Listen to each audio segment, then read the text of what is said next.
శ్రీకాకుళం నుంచి నెల్లూరు వరకు గల కోస్తా తీర ప్రాంతంలో సాగవుతున్న తోట పంట జీడి మామిడి. విదేశీ మారక ద్రవ్యాన్ని ఎక్కువగా ఆర్జించి పెడుతున్న పంటల్లో ఈ పంట ఒకటి. అధిక నిర్లక్ష్యానికి గురయ్యే పంట కూడా జీడి మామిడి అనే చెప్పాలి.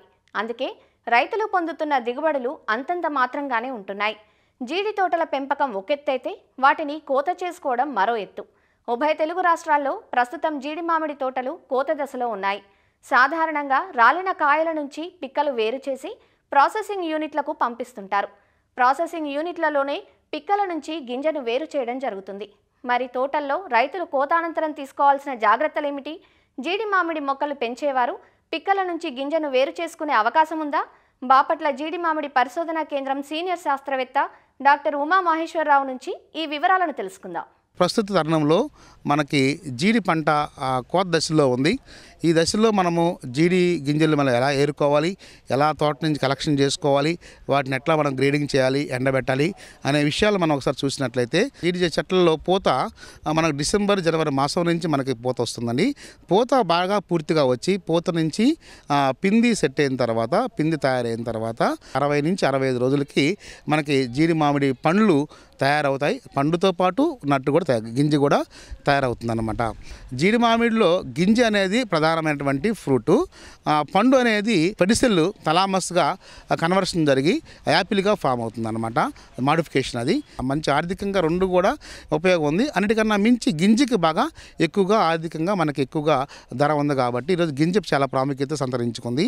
అయితే ఈ గింజలను మనము గమనించినట్లయితే చెట్టు మీద నుంచి సహజసిద్ధంగా యాపిల్ పండుతో సహా గింజలు అంటుకొని ఉంటుంది కాబట్టి ఈ రెండు కూడా కలిసి కింద పడతాయండి. కింద పడిన తర్వాత మాత్రం మనం గింజలను మనము ఏరుకోవాలి. ఎందుకంటే గింజ డ్రైగా ఉంటుంది, యాష్ కలర్లో ఉంటుంది.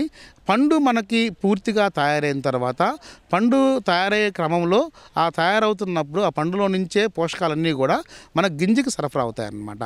కాబట్టి ఈ గింజ అనేది మనం చెట్టు మీద ఎప్పుడు కూడా మనం చెట్టు మీద కాయాలన్నప్పుడు గింజలు మనము కొయ్యకూడదు. మనం కేవలం భూమి మీద ఆటోమేటిక్గా పడితే కాబట్టి అవి చెట్టు కింద పడిన తర్వాత మాత్రమే వాటిని మనము వేరు చేయాలి.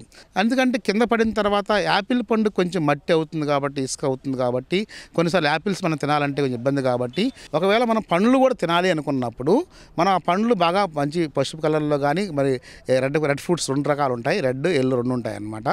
ఏమైనా తినాలనుకున్నప్పుడు మనం చెయ్యి టచ్ చేసినప్పుడు కాయ మీద చెట్టు మీద ఉన్నప్పుడు అది ఆటోమేటిక్గా మన చేతిలో పడుతుంది. అలాంటి కాయలు మాత్రమే మనము కోసుకొని తినాలి. ఎందుకంటే వాటిల్లో మాత్రమే మనం బాగా ఫుల్లీ మెచ్యూరిటీగా అయినట్టుగా ఉంటుంది.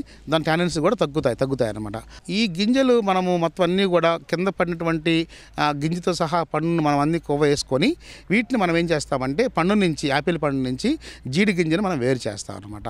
ఇలా వేరు చేసినటువంటి గింజలను మినిమం 3 నుంచి 4 రోజుల పాటు పూర్తిగా ఎండలో మనం బాగా ఆరబెట్టాలి. మరి ఈ గింజల్ని 3 నుంచి 4 రోజుల పాటు మనం మంచి ఎండలో తిప్పుతూ మనం ఎండబెట్టినట్టయితే ఇలా ఎండబెట్టిన తర్వాత మనం వీటిల్లో కూడా మళ్ళీ సన్న గింజ కానీ లేదా బ్లాక్ నట్స్ కానీ ఏమైనా డ్యామేజ్ అయిన నట్స్ కానీ ఉంటే వాటిని కూడా సార్టింగ్ అంటే వేరు చేసి మంచి నాణ్యమైన గింజలను మనం సపరేట్ చేసుకొని మనం గ్రేడింగ్ చేసుకొని మనం గోనె సంచుల్లో మనం వాటిని నిల్వ చేయాలి. గోనె సంచుల్లో మాత్రమే నిల్వ, ఎందుకంటే గింజ అనేది ఇంకా లివింగ్లో ఉంది, అంటే జీవిస్తూ ఉంది, దాంట్లో శ్వాసక్రియ జరుగుతూ ఉంది కాబట్టి వాటిని గోనె సంచులు నిల్వ చేసుకొని ఈ గోనె సంచులు సహజంగా మన జీడి గింజల్లో 80 కేజీల బస్తాలు మనం నిల్వ చేస్తాం కాబట్టి ప్రపంచవ్యాప్తంగా కూడా.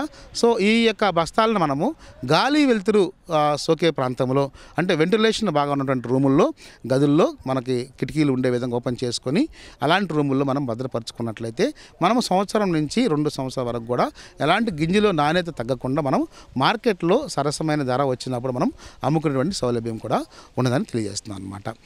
చాలామంది రైతులు కానీ కొంతమంది హౌస్ హోల్డ్స్ కానీ వారి యొక్క ఇళ్ళ దగ్గర కిచెన్ గార్డెన్లో కూడా కొంతమంది ఈ జీడి చెట్లని పెంచుతూ ఉన్నారు. అయితే ఈ జీడి చెట్లు పెంచినప్పుడు వాళ్ళకు కూడా జీడి పళ్ళు గింజలు వస్తున్నాయి కాబట్టి మరి ఆ పళ్ళు నుంచి రసం జ్యూస్ తాగొచ్చు. జీడి గింజల నుంచి పప్పు మనం బయట తీయాలంటే చాలా కష్టమైనటువంటి పని అది. ఎందుకంటే మనము పాత రోజుల్లో పొయ్యిలో కాల్చుకొని పగలగొట్టుకొని వాటిని లోపల పప్పు తీసేవాళ్ళు. కానీ జీడి గింజల్లో క్యాష్యూ నట్ షెల్ లిక్విడ్ ఉంటుంది కాబట్టి అది చాలా కార్సినోజెనిక్ కార్సినోజెనిక్ కాబట్టి అలాంటి చేసినప్పుడు మనము చేతికి ఆ కెమికల్ మనకి యాసిడ్ మనకి అయ్యి ఆ చెయ్యంతా కూడా మరి ఆ యొక్క శరీరం అంతా కూడా తెల్లగా అయిపోతుంది, ప్రాబ్లం అవుతుంది. కాబట్టి అది అంత మంచి పద్ధతి కాదని తెలియజేస్తున్నాము. ఎందుకంటే వీటిని మెయిన్గా మనము ఇండస్ట్రీ లెవెల్లో వాటిని బాయిలింగ్ చేయాలి, మళ్ళీ డ్రై చేయాలి, మళ్ళీ వాటిని కటింగ్ చేయాలి, వాటి వల్ల ఆరబెట్టాలి, దాని మీద పీల్ అంతా తీయాలి. కాబట్టి ప్రాసెస్ ఉంటుంది. కాబట్టి ఇండస్ట్రీ లెవెల్లో తీసుకుంటేనే మనకు ఈజీగా ఉంటుంది. మరొక పద్ధతి ఏంటంటే ఇప్పుడు రైతులు మరి కొంతమంది హౌస్ హోల్డ్స్ వాళ్ళ ఇళ్ళ దగ్గర పెంచుకున్నటువంటి జీడి చెట్ల నుంచి జీడి గింజలు అంటే లేత దశలో అంటే టెండర్గా ఉన్నప్పుడు అంటే మనకి పిందె తయారైన తర్వాత సుమారుగా 45 డేస్కి మనము పచ్చి జీడి గింజలు మనం కోసుకోవచ్చు. అంటే ఈ పచ్చి జీడి గింజల్లో పప్పు అప్పుడు కొంత తయారై ఉంటుంది. కాబట్టి ఆ పచ్చి పప్పును మనము ఒక కూరల్లో కూడా వండుకోవచ్చు. మరి హౌస్ హోల్డ్స్ ఎవరైతే ఉన్నారో వాళ్ళ దగ్గర ఏమైతే జీడి చెట్లు ఉన్నప్పుడు వాళ్ళు ఈ యొక్క జీడి చెట్లలో పండు కాయ వచ్చినప్పుడు పచ్చి జీడి కాయను కోసుకొని అంటే గింజను కోసుకొని కూరల్లో కూడా ఉపయోగించుకోవచ్చు. జీడి పళ్ళు కూడా ఈరోజు మార్కెట్లో మనకి పెద్ద ఎత్తున కన్జ్యూమర్స్ బాగా మన ప్రజలు కొంటున్నారు. దాంట్లో విటమిన్ సి ఎక్కువగా ఉంటుంది. మన బత్తాయితో పోలిస్తే ఈ యొక్క జీడి పండులో 2-3 రెట్లు మనకి విటమిన్ సి ఎక్కువగా ఉంటుంది. కాబట్టి దీని యొక్క వినియోగాన్ని కూడా మనము పెంచుకున్నట్లయితే రైతుకు కూడా చాలా ఉపయోగకరంగా ఉంటుందని కూడా తెలియజేస్తున్నాము. ఇంకా దీంట్లో కూడా మేము valuated products cashew apple RTS, cashew apple jam, cashew apple squash అవి కూడా మా పరిశోధనా స్థానంలో మేము తయారు చేసి వీటిని ఇంకా పాపులర్ చేయాలని కూడా మేము ప్రయత్నాలు చేస్తున్నాము.